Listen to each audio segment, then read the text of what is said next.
Hi, I'm Dr. Amy Robbins, and welcome to Life, Death, and the Space Between podcast. I'm a licensed clinical psychologist and medium, and here we explore life, death, consciousness, and what it all means. Today, I have a dream guest author on the show. He is the co-author of the book Being Ram Dass. So for those who don't know, Ram Dass was born Richard Alpert in 1931 and is known for his spiritual talks and is the author of the classics Be Here Now, Walking Each Other Home, Publishing the Mirror, Be Love Now, and many other books. He founded the Love, Serve, Remember Foundation and was the co-founder of the Seva Foundation, Lama Foundation, and Neem Karoli Baba Ashram in Taos, New Mexico.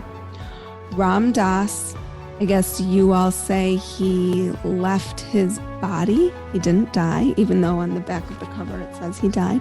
He left his physical body in 2019. Rameshwar Dass is a writer and photographer who met Ram Dass in 1968.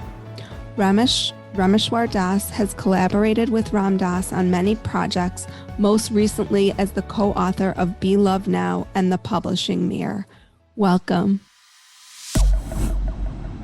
Hi, everybody. This month, I'm asking for your support on Patreon. So if you haven't had a chance yet to listen to my first episode of the year, go ahead and take a listen to that. And I explain a little bit more about why I am so passionate about Patreon. And one of the experiences that I had this past December with some of my patrons, where we had a 1-hour Zoom call, we were able to chat about everything and anything they wanted to talk to me about. And it was an amazing experience, I think, for them, but certainly for me as well. So please head on over to Patreon and help support the show. You can give any amount, $5, $10, $20. You can give less than that, but any little bit helps in supporting life, death, and the space between. Also, make sure you're following me on Instagram at Dr. Amy Robbins. And if you are interested in receiving my newsletter, which has bi-weekly soul wisdoms, please head on over to dramyrobbins.com and subscribe to my newsletter. Lastly, I'm still taking ghost stories for this year. So if you have a ghost story to share, please send that to team@dramyrobbins.com, and I will be excited to share it on my show. Thanks, and enjoy this week's episode.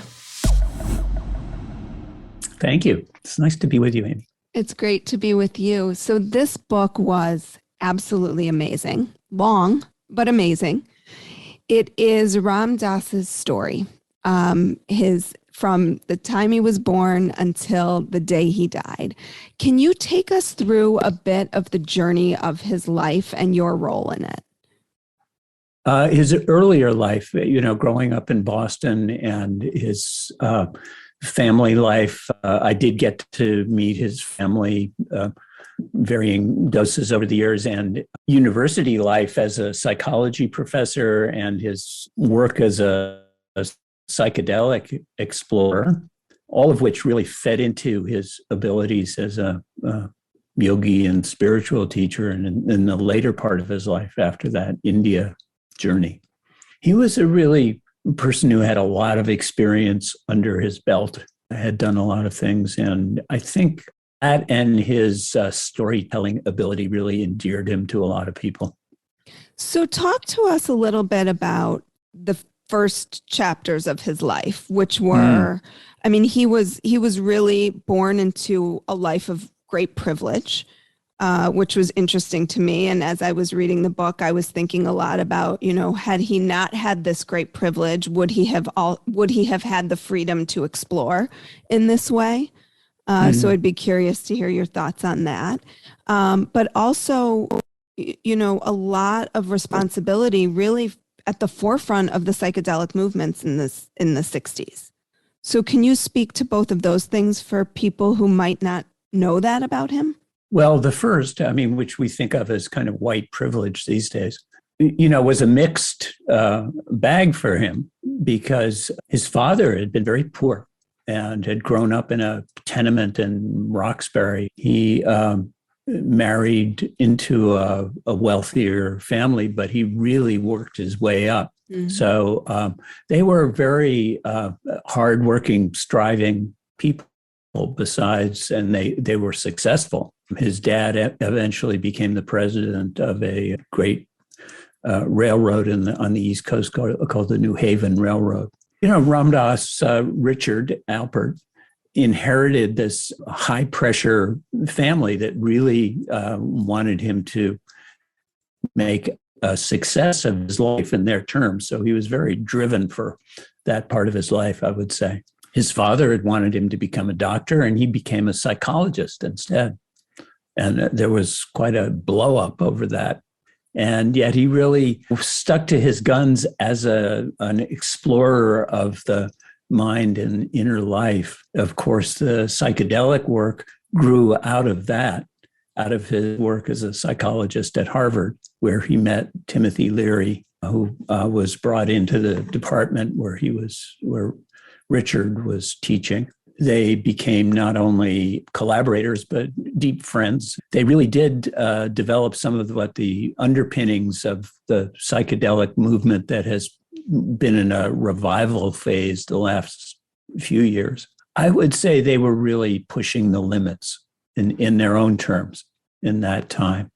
And really, they thought of themselves as kind of the inner equivalent of astronauts to the moon, pushing the boundaries of inner knowledge. Mm-hmm. I think they're called psychonauts now, right? Psychonauts. Yeah. What do they call themselves? Intranauts. Intranauts. Okay. They also were really rather rigorous researchers. What they brought to psychedelic research, a scientific look at inner processes. I think the most important contribution of their psychedelic work to me, usually referred to as set and setting. Mm-hmm. How you frame the journey is greatly influential on where it takes you. Mm-hmm.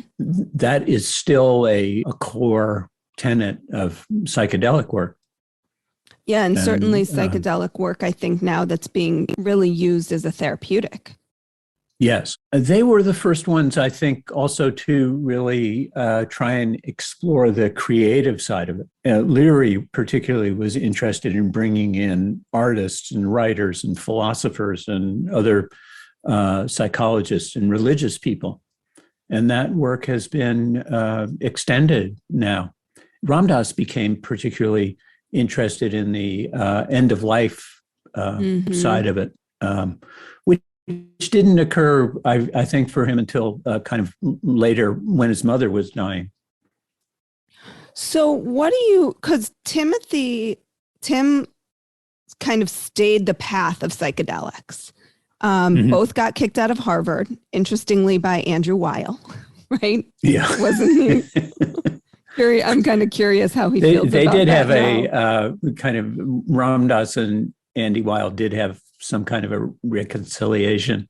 Okay. I was wondering about later that. years. Okay. Yeah. I was wondering, for people who don't know Andrew Weil, he's sort of at the forefront of, I guess, integrative medicine, right? Mm-hmm. And what happened was he was an undergrad or someone. He was an undergraduate at Harvard.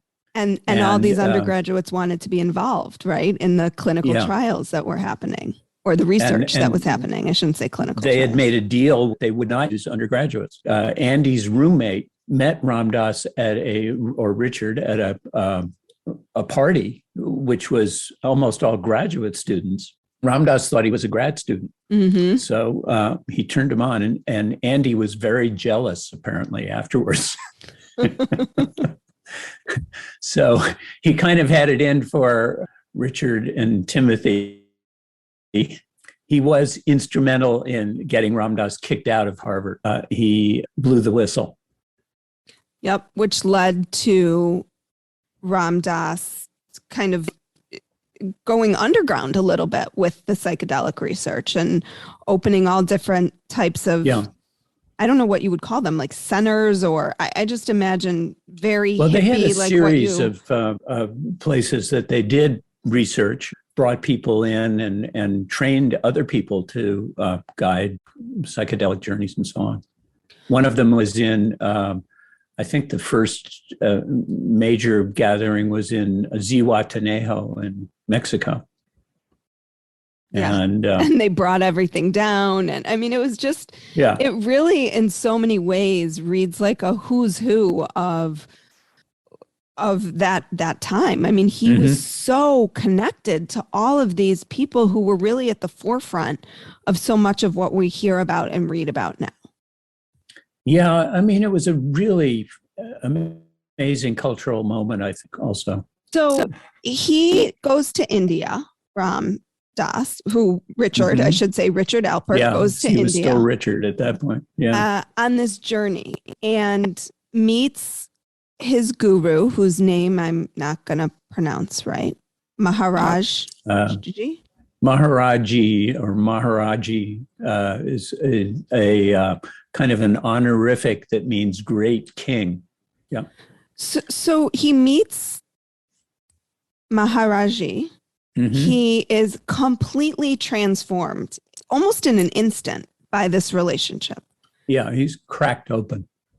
What do you think for him? And maybe you talked to him about this while he was living. What was the difference between this experience and all the psychedelics that he had done? Because I think particularly now, as we're sort of on the cusp of a psychedelic re-emergence, and people are using psychedelics to try to tap into the spirituality, the piece to me that was most interesting was that Ram Dass turned sort of away from the psychedelics as a way to deepen the spirituality once he had this experience. Well, he never downed or rejected the value of psychedelics in his own journey, but he went on from there. Right. I'm not saying he did that. I'm just saying he stopped using psychedelics. More or less, yeah. I think he would still take things every few years to sort of check in and see how he was doing. But what happened with Maharaji is he experienced a depth of his spiritual being in later years, but he also called it an opening of his spiritual heart, of his really, deepest being. The function of a guru is really to kind of mirror that being. So Maharaji reflected back his own, Ram Dass's own inner being to him in a really, dramatic moment. And it through Maharaji reading his mind, for one thing. And for another, it was just this clear understanding that Maharaji knew what was going on with him in his depths, knew everything about him, and knew what he needed to do to proceed with his own inner work. He sent him in to study yoga in an ashram for 6 months. So tell us about that, because what was it like to listen to him live? I mean, was he like a prophet? It sounds like people were so captivated by him. Well, he shared his own being. I mean, he really took people on the journey. It was very intense. The talk that he gave started at 7 or 7:30 in the evening, and he kept talking until 3 in the morning. And were there questions, or was he just sharing and talking? And so it was an interactive conversation. What felt so transformative for you? I think I would mostly call it a change in point of view. It was like going from seeing myself as the center of the universe, which is my usual mode of perception, feeling of an all-embracing consciousness and love, just filling the space and being part of that. And he was able to transmit that. There were times when he, I think, really experienced that, and times when he was more like if you're a medium, that things come through you. And Maharaji, character in the background there came through him. Mm-hmm. And when I got to India, 2 or 3 years later, it was very clear to me that Maharaji, that same feeling, that same kind of field of love and awareness, as Ram Dass referred to it later on when he was teach people to meditate on their own awareness and love. That was what Maharaji manifested. Mm-hmm. And it came through. Do you feel like he would say he channeled that, or because that was never used in the book? No, he often compared himself to a ventriloquist dummy. Mm. It was like he was. I think because of his work as a psychologist and the psychedelic work that he had done, and later his meditation and yoga practice, he was able to get out of the way and to allow that deeper consciousness, which is really our shared awareness on that level of being. It's just pure being. I mean, you and I are, we have our thoughts and verbal this and that chatter going through all the time, but beneath that is the reality of the universe. Mm-hmm. Mm-hmm. And he was able to tap into that and also bring vibrational field. And when one person taps into it, it becomes more available to everybody else. Mm-hmm. And we were able to resonate with that. Mm-hmm. And this is not a good description. No, my listeners will understand it because we talk a lot about that. So that will make sense to them. Okay. I think what was so powerful to me in reading the book was, this image that I had always had of this sort of great spiritual teacher. But what was really powerful was just the humanness of him.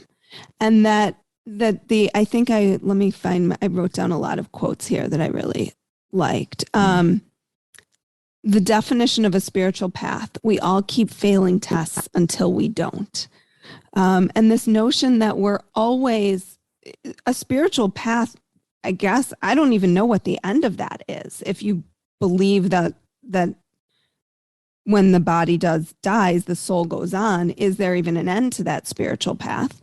I guess there isn't a physical body, but that part of being human and being on the spiritual path is that you're continuing to evolve and continuing to be faced with your own demons, I guess, your own judgments, your own fears, your own everything. And I think there was an experience that he had where he was giving a lecture or a talk. It was to a group of New Yorkers, maybe, or I can't remember exactly who it was, but they came in and basically called him out and said, like, you're not actually really as spiritual as... Oh, yeah. I think that was at that kind of what he thought was a spiritual commune, but was really a psychotherapy encounter group.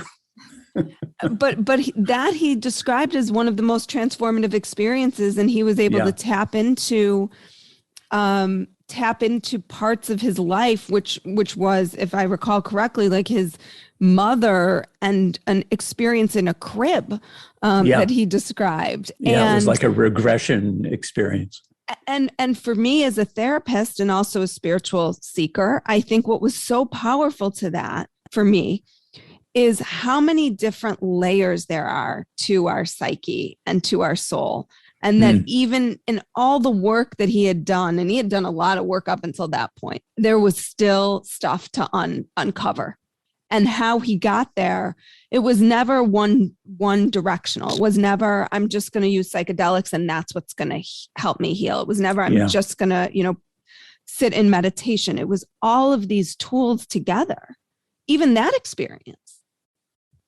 And his imperfectness. Is that a word? Imperfection. Yeah. Imperfection. I make up words all the time. That's fine. So do I.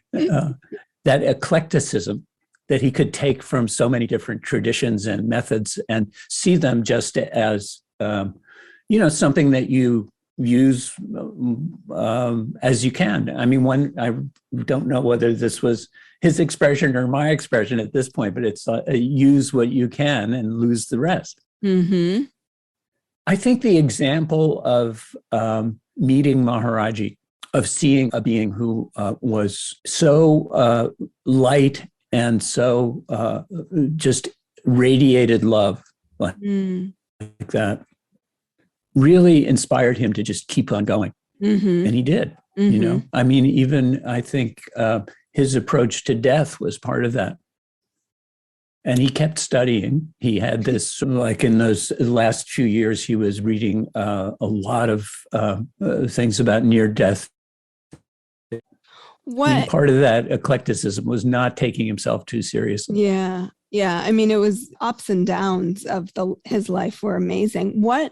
Talk to me a little bit. I thought this was fascinating about when he gave Maharaji the LSD. Mm. And his experience. And he did it more than once to see what would happen. Well, the first time was when he was first in India, and he was summoned to Maharaji, and interpreter said, you have medicine, you have medicine for my head. And Ram Dass thought he wanted aspirin. Mm-hmm. And then he took out his traveling pharmacy, and it was clear Maharaji referred to it as the yogi medicine. Mm. And Ram Dass had 5 or 6 doses of acid from Owsley Stanley, who was the great underground chemist and also the Grateful Dead's soundman. This is where the who's who happens, right? It does. Uh-huh. I mean, the interconnections are such fun that you have to allow them in from time to time. Maharaji took the LSD and he kind of tossed it in his mouth, and Ram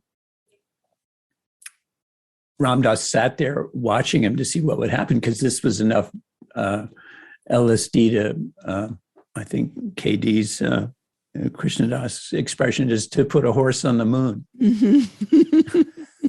Nothing happened. That was the beginning of a part of his transformation toward really looking at spiritual practice and yoga and meditation, this sort of long, slow way, instead of the rocket ship into consciousness, which acid was more like that. Mm-hmm. And just having to do the work. He thought when Maharaji tossed the acid, he might have tossed it over his shoulder. So he gave it to him again years later. Yeah, years later. Yeah. The second time he went back to India, Maharaji said, "Did you give me some medicine last time?" And he said, "Yeah." And Maharaji said, "Did I take it?" Ram Dass said, "Well, I think so." He said, "Do you have any more?" And that was when he gave him another multiple dose. And Maharaji that time very carefully took each pill, put it on his tongue and swallowed, and looked very appreciative. Went under, he kind of pulled his blanket over his head. Mm-hmm. And when he came up a little while later, he looked his eyes were rolling and his tongue was hanging out, and he looked completely crazy. Ram Dass was, "I've killed my guru." And then he completely shrugged it off. It was just playing around with his head. So I guess I'd be really curious if there's been, I don't know if you know this, but research around that, because what allowed him or inhibited any reaction to, like you said, what was enough acid to put a horse on the moon, and he did not experience that at all. It didn't impact his consciousness. Is it like, was this being? I mean, he was just so, was he even of this like planet, for lack of a better word? Indian kind of classification of yogis and holy men, he was considered what's called a siddha. which means perfected. Someone who had finished his own work. I think it's called Sahaj Sthitya Samadhi. And Samadhi means absorption in God, in a deeper state, in the full consciousness. Mm-hmm. What do sometime you before. think everybody was seeking from him? That feeling of being loved, just that, like, because that's really what he transmitted, certainly, right? Was that love. Yeah. That kind of love is a sort of merging. And Maharaji kept saying to people, I mean, his main spiritual teaching was sub-ek, which means it's all one. Mm-hmm. Sub is all and ek is one. It's all one. No, as you're talking, I'm just thinking about how much Ram Dass's psychological underpinnings, because I hear a lot of that in what you're saying, right? This notion of merging is a lot of the psychological underpinnings of attachment and early psychological Freud and Winnicott and the talk of like the importance of merging and then separating and all of that was so much a part of his work. So being able to view it through those lenses and I think put words to it in a way that was probably really digestible for people is pretty remarkable. It was like he was chosen in that way too. I mean, he was chosen to be this translator, I guess. Yeah, he became, as he described it, Maharaji's mouthpiece. Mm-hmm. Mm-hmm. and you know, those streams that you're describing, his training in psychology, his psychedelic work, from being a teacher. You know, he'd been a university lecturer. Mm-hmm. And he was really good at bringing people in. Mm-hmm. So tell us how he approached death, because you were really a big part of his life. He had a stroke in 1997? Yeah, early 97.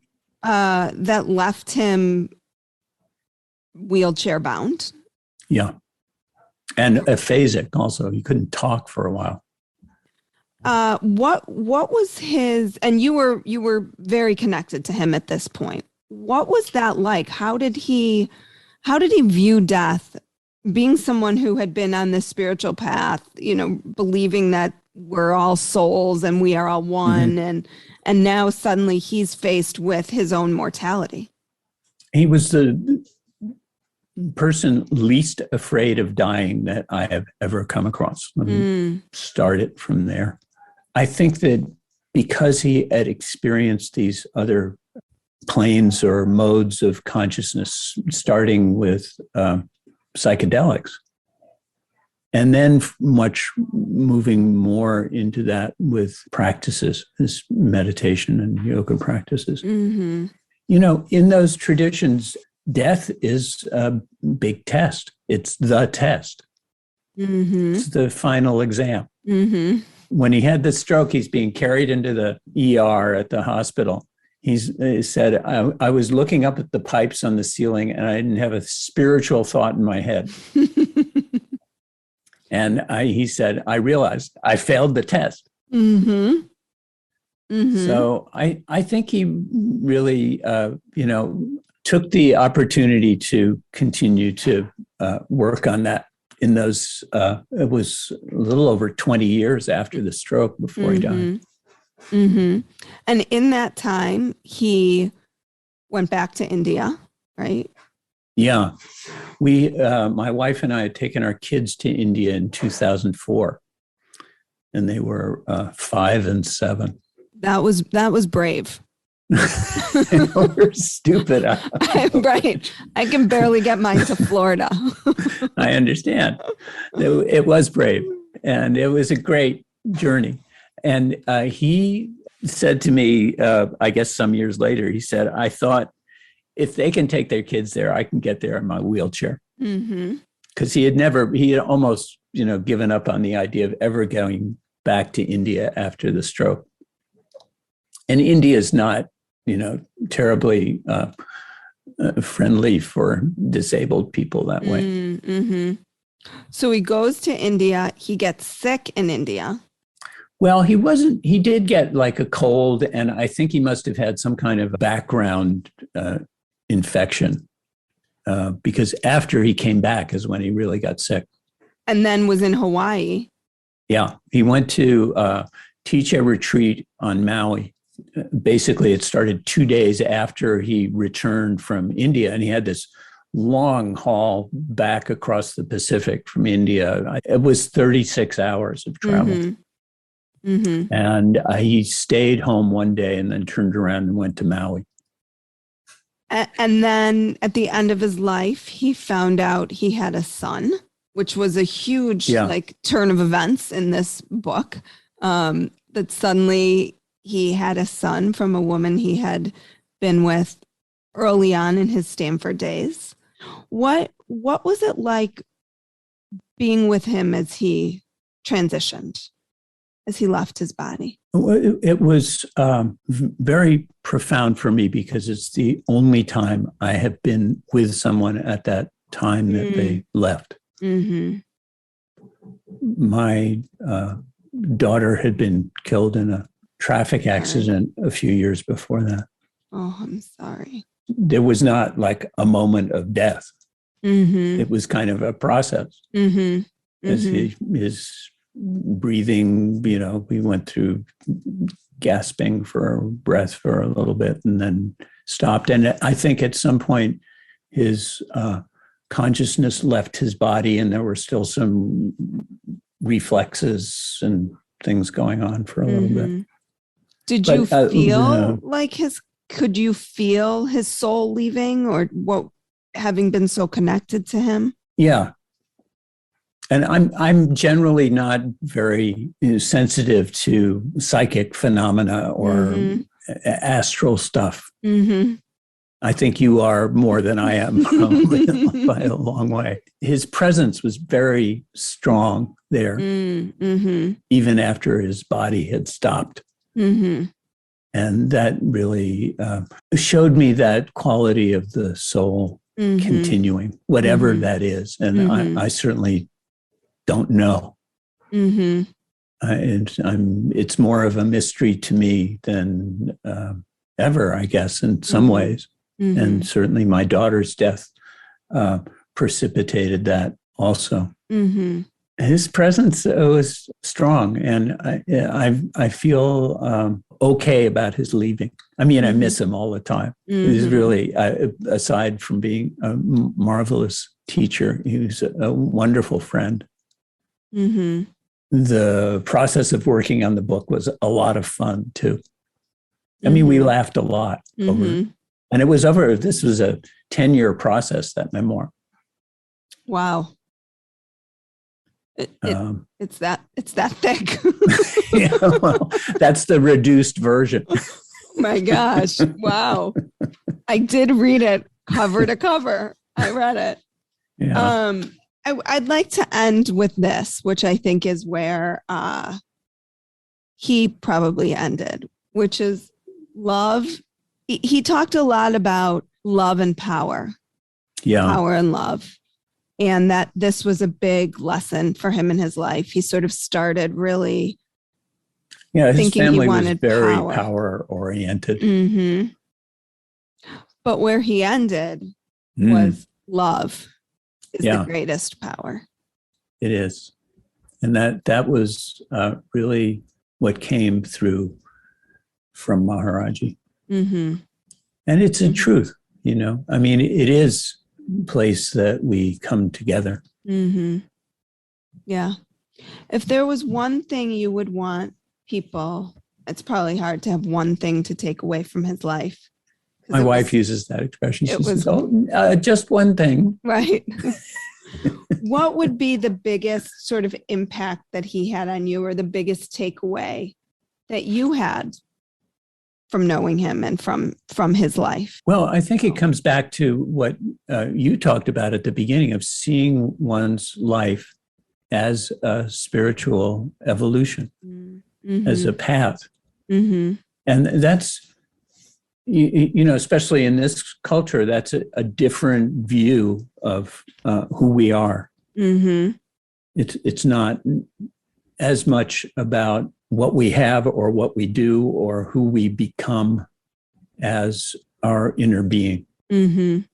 I'm 74 now, so I've been doing this for a while. I think one of the best descriptions I've heard of spiritual work or meditation, particularly meditation practices, gradual changes over long periods of time. Mm-hmm. Yeah. And if we're fortunate to have, a life, and that doesn't happen for all of us, a lot of lives get cut short. Mm-hmm. And it's pretty brief, even from this perspective, probably not from yours, especially if you have small kids. Mm-hmm. Mm-hmm. It seems like it all stretches out before you. It also feels at this point almost like the blink of an eye. Mm-hmm. Yep. And the Hindu view is of karma and reincarnation, that we all keep coming around until we finish our work. Mm-hmm.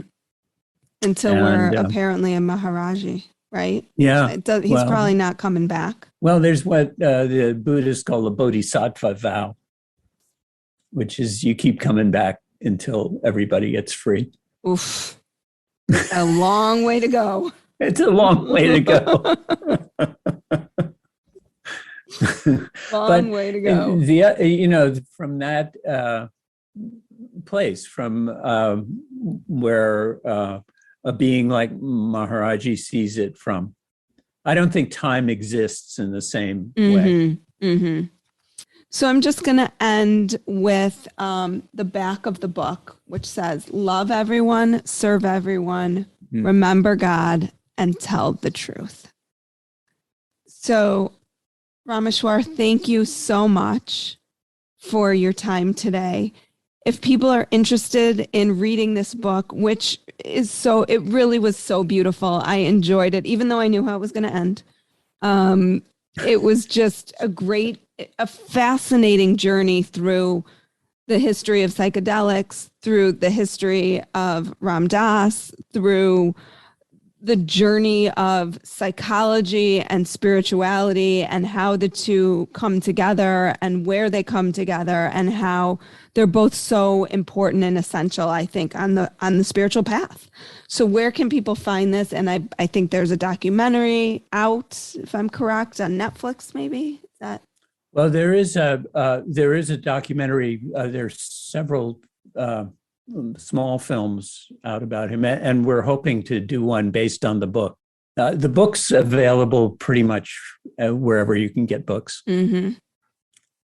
Amazon bookstores, through the website of the foundation that has Ram Dass talks and such, which is ramdass.org.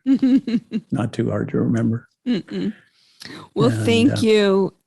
Thank you so much today for your time. It's just really a wonderful, wonderful book.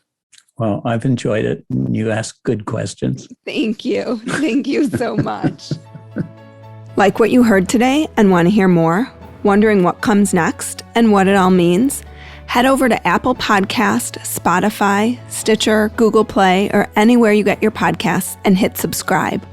Also, if you could take a minute to rate and review my podcast, I would really appreciate it.